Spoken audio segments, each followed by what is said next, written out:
No one ever calls us when things are going good. People call us when things are going bad, and that's what we're here to help. They're usually in a panic state. Emotionally, they're not the most stable. They're in fear, of what to do. A lot of sad, somber, upset individuals.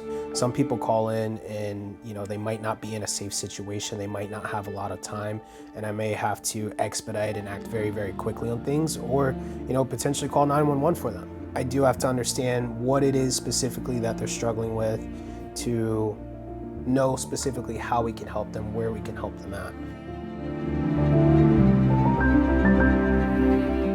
When it comes to detoxing, definitely not a one-size-fits-all type of thing, because there are different types of substances that require different medical detoxes, and again, someone may need a higher level of care depending on what it is that they're coming off of.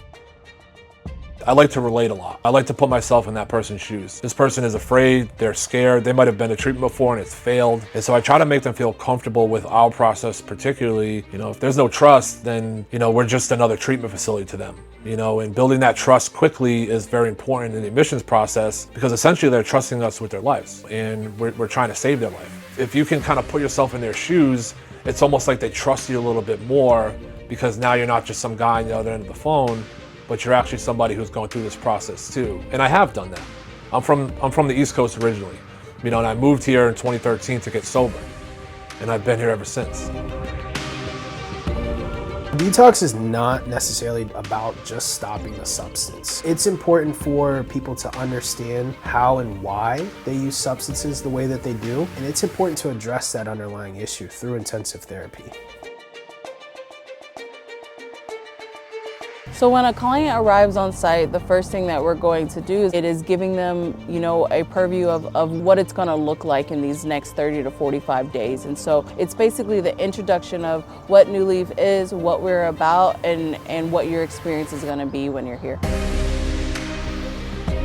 Typically you go to a 30-day program, they're really not worried about the hows and whys of what medically landed you there. It's more just the substance-related issues. What makes us different and keeps us separated from the pack is that we really want to intertwine the entire care of we're getting you sober, but also let's take care of ourselves as a human being. And that's looking at the medical of it all. Blood work, ADLs, brushing your teeth and good hygiene, and taking a shower every single day, and nutrition. I think it's just super important to look at that as a whole and plan for not just the next 30 days of your life, but how being a better human. We get clients that come with unmanaged diabetes or unmanaged blood pressure issues or thyroid and cholesterol. And so what does that look like, taking care of myself now that I have sobriety, now that I have clarity, and now that I'm being the best version of myself? How does that transfer after I leave here?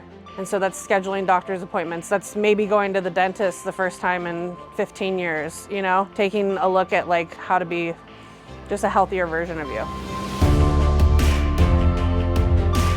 During the first 24 hours, some of the changes that we see are we see tiredness, right? We see sweating, we see body aches, we see confusion. A lot of these people have felt unheard, right? And so our job is to let them know, hey, we understand where you're at, hey, we have been there, and hey, we're gonna be a listening ear for you. We work with the brain and the neurology to manage the symptoms as you're stepping down in that discomfort level. That's why you're here, because you haven't been able to manage that at home. Medically, I always tell the patient there's a window of time, especially with alcohol withdrawal. About 72 hours is when I know the patient is safe. We are here to give you the support, the medical safety net, so to say, of detoxing safely, to be able to get some of that clarity and get a little peek of what sobriety could look like. And I think that's something that just makes New Leaf different than other treatment centers. Being a behavioral technician, that's where we come in at. I think we spend the most time with the clients. We checking in on you every 15 minutes, just making sure you're comfortable and you're all right. And I believe that helps a lot with a lot of clients, to see someone come in and actually cares about them, care about their well-being. And sometimes it helps a lot when somebody just comes in with a smile on their face. Getting sober, getting off the alcohol or the drugs is just the first step. You know, once the drugs and alcohol are gone, then it's what are we dealing with up here? You know, those thoughts, those intrusive thoughts that take over, those behaviors that we want to change. It's really a team effort to identify those, and also case management to therapists to the group sessions. It all plays a part in rewiring the mind, finding other coping skills. For someone who has tried to do this on their own and has not been successful, one of the biggest recommendations is trying something different. If you have never been to a detox program, if you've never been through a full continuum of treatment from inpatient to outpatient, that's something that we would recommend trying. It's a 7-day period that is really, really tough, but you can get your whole life back, right? And so you can have years of just a big, beautiful life. And so it's putting into perspective that those 7 days, that 7-day period is just a short period of time to the rest of your life. I understand it's going to be uncomfortable, but life we've been living has been uncomfortable for a very long time. Just give it a shot. This place saved my life. That's, you know, at the end of the day, that's why I'm so thankful for the new Leaf.